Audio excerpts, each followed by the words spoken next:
तो आज हम देखने वाले हैं सोलो लेवलिंग सीजन 3 के एपिसोड 5 को, जहाँ पर एपिसोड की स्टार्टिंग में हम कुछ लोगों को बात करते देखते हैं जो बोलते हैं कि आज यहाँ पर जापान की सारी बड़ी गिल्ड्स को बुलाया गया है, जो काफी स्ट्रेंज है। तभी वहाँ पर कुछ और हंटर्स आने लगते हैं और ये लोग इन हंटर्स को देखकर बोलते हैं ये तो स्वॉर्ड गिल्ड के हंटर्स है ना।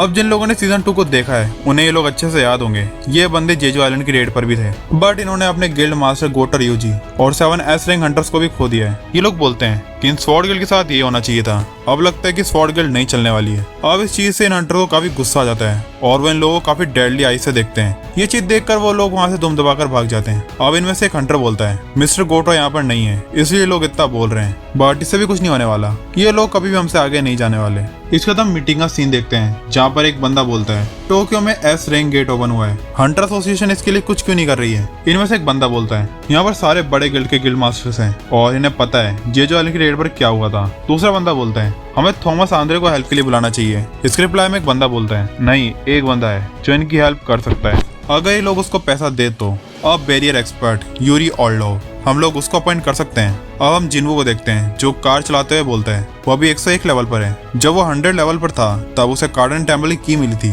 वो देखना चाहता है कि 102 लेवल पर क्या होगा। अब जिन्वो अपनी कार पार्क करता है बट चैन जिन्वो को देखते ही वहाँ से निकलने लगती है। तब जिन्वो एकदम से उसके सामने आ जाता है। वो बोलता है वो जिन्वो देखकर क्यों भाग रही है। चैन बोलती है मेरी कार यहाँ पर पार्क थी। जिन्वो सोचता है ओ ये बात है, चैन की कार उस दिन से यहाँ पर पार्क है। अब चाइन बोलती है अगर जिन्हो के पास टाइम है तो क्या वो बात कर सकते हैं, क्योंकि मिनमिंगो का एक मैसेज है जिन्हो के लिए। जिन्हो बोलता है ठीक है बट उन्हें कहीं और चल के बात करनी होगी। इसके बाद ये लोग जिन्हो के अपार्टमेंट में आ जाते हैं क्योंकि जिन्हो अभी काम से बाहर गया हुआ है। चाइन अब बोलना स्टार्ट करती है कि उस दिन क्या हुआ था। चाइन को मिनमिंगो की आवाज आई थी और उसे बोल रही थी कि जिन्हो को अपनी पावर से थोड़ा केयरफुल रहना होगा, उसकी पावर्स काफी डेंजरस और स्कैरी है। और जिन्हो को एक चीज और पता होनी चाहिए कि संग जिन्हो की रियल आर्मी। और ये बोलते हुए मिनमिंगो की शैडो गायब हो जाती है, बट हमें जिन्हो की रियल आर्मी के बारे में कुछ नहीं बताया जाता। इसके बाद हम एक रेड का सीन देखते हैं जहाँ जिन्हो सोचता है जो चाइन ने कहा अगर वो सही है तो उसे अपनी पावर का सोर्स फाइंड करना होगा। जिन्हो को बोलता है क्या उसकी बहन जिना अब ठीक है। जिन्हो बोलता है हाँ उसे अभी रेस्ट की नीड है और मैंने अभी उसके लिए एक ट्रस्टवर्दी गार्ड को अपॉइंट किया है। इसका जिन्हो चेक करने लगता है कि उसकी शैडो अभी क्या कर रही है और सबसे पहले वो जिना की शैडो चेक करता है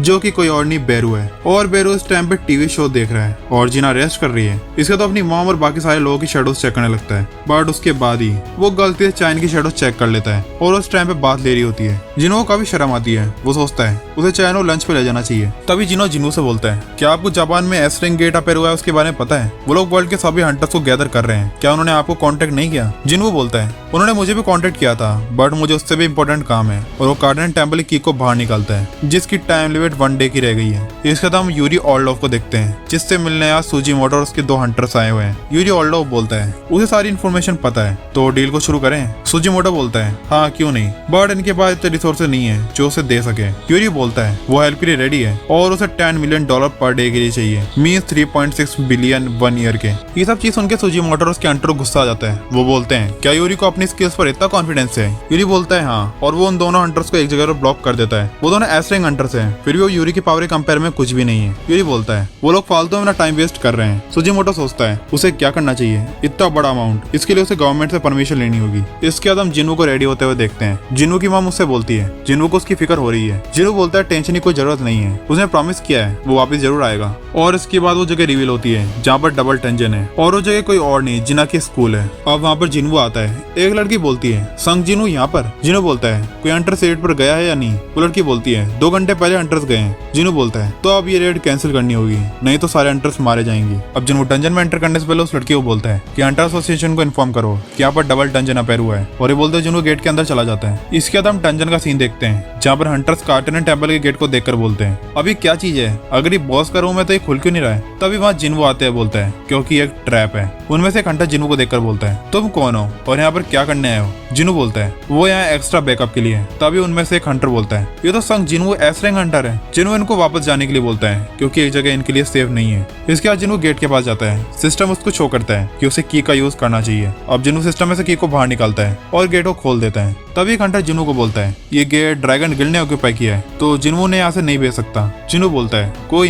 जिसको अंदर जाना है जा सकता है। तभी वो हंटर अंदर जाने लगता है। कार्डन टेम्पल में ऑर्डर रिसीव होता है, कोई पर्सन बिना की के एंटर हुआ है और एक स्टोन सोल्जर उस पर अटैक करने वाला होता है, बट जिन्हो उसे सही टाइम पर पीछे खींच लेता है। जिन्हो बोलता है तुम सब यहाँ से बाहर निकलो। इसके बाद जिन्हो कार्डन टेम्पल के अंदर चला जाता है और गेट बंद हो जाता है। अब जिन्हों चलते हुए सोचने लगता है यही वो जगह है जहाँ पर सब कुछ स्टार्ट हुआ था और अब मैं वापस यहाँ पर आ चुका हूँ। अब जिन्हों सारे स्टैचूज को देखकर बोलता है ये सभी कोई डीमंस नहीं है और ना कोई लिविंग बींग्स, ये सब बस एक पपेट्स है, कोई है जो इनको कंट्रोल कर रहा है। इसके बाद हम उस बड़े वाले स्टैचू को देखते हैं। जिन्हों बोलते हैं इस बार भी तुम क्या अपना मुंह बंद रखने वाले हो? और जिन्हों इस चीज जिसको बोल रहा है वो वही स्टैचू है जिसको हमने सीजन 1 के एपिसोड 1 में देखा था, जिसने कार्डन टेम्पल के रूल्स को अपने हाथ में पकड़ रखा है। और इसके जस्ट बाद ही हम इस स्टैचू को क्रीपी स्माइल करते हुए देखते हैं। अब इसके बाद सीन जापान एयरपोर्ट पर जाता है जहाँ पर यूरी ऑर्डोव आ चुका है और रिपोर्टर्स से काफी सारे सवाल पूछने लगते हैं कि क्या उसके पास कोई प्लान है गेट को ब्लॉक करने का। यूरी जवाब देता है सबसे पहले तो एक मैजिक सर्कल बनाएगा गेट के आसपास और उस बैरियर से कोई भी मॉन्स्टर एस्केप नहीं कर सकता। रिपोर्टर्स बोलते हैं तो इसका मतलब ये है कि यूरी अकेले उस गेट को ब्लॉक करने वाला है। तो वो जापान की सिटीजन से क्या कहना चाहता है जिनको उसकी एबिलिटीज के बारे में नहीं पता।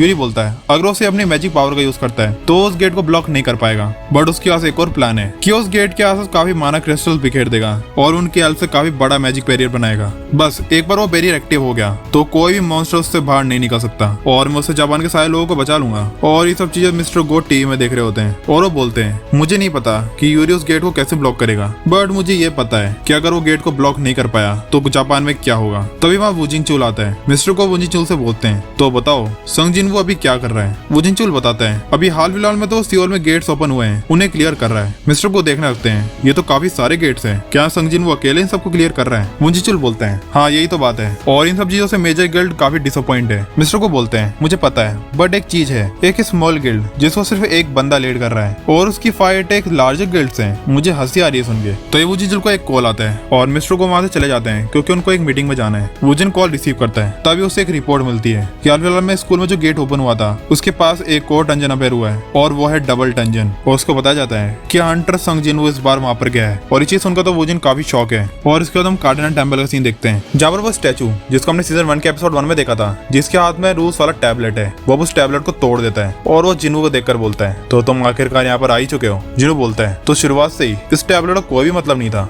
बट वो स्टैचू बोलते हैं इसका मतलब था बट अब नहीं है। जिन्वू बोलता है तो क्या तुमने मुझे यहाँ पर बुलाया है। वो स्टैचू रिप्लाई करता है तुम्हारा क्वेश्चन गलत है, तुम्हें पूछना चाहिए कि मैं कौन हूँ और ये भी कि तुम कौन हो। इसके बाद वो स्टैचू क्लैप करके बोलता है ये तुम्हारा फाइनल टेस्ट है, अगर तुम इस टेस्ट के बाद भी खड़े रहे तो मैं तुमको सब कुछ बताऊंगा। और उसके क्लैप करते ही आसपास के जो स्टैचूज हैं वो एक्टिव हो जाते हैं जिन्होंने अपने सोल्जर्स को अराइज करने की कोशिश करता है, बट वो स्टैचू बोलता है तुम ये नहीं कर सकते, तुम्हें फाइनल टेस्ट में तुम अपनी कुछ स्किल्स का यूज कर सकते हो। तो अब फाइनल टेस्ट स्टार्ट होता है। जिन्वू सोचता है मैं अपनी स्किल्स को यूज क्यों नहीं कर पा रहा हूँ, तो ये फाइनल टेस्ट ऐसे होने वाला है। और हम जिन्वू के सामने काफी सारे स्टैचूज को आते हुए देखते हैं। तब एक स्टैचू जिन्वू पर अपनी स्वॉर्ड से अटैक करता है, बट जिन्वू सोचता है मैं अपनी कुछ स्किल का यूज कर सकता हूँ और मैं अब इन सबको अपनी रॉ स्टैंड से हराने वाला हूँ। और इसके बाद ही जिन्वू स्वॉर्ड को पकड़कर अपने हाथ से तोड़ देता है और उसी स्टैचू के मुंह पर फेंक कर मारता है, बट उससे भी स्टैचू कुछ नहीं होता। जिन्वू उस पर लात मार के उसको खत्म कर देता है। अब जिन्वू उस स्टैचू से काफी बुरी तरीके से लड़ने लगता है। जिन्वू सोचता है मैं इसी टाइम के लिए जी रहा था, यही वो टाइम है। हम उस स्टैचू को देखते हैं जो बोलता है तुम यहाँ तक आ चुके हो अपनी इस ह्यूमन बॉडी के साथ, तुम अब काफी ग्रो हो चुके हो।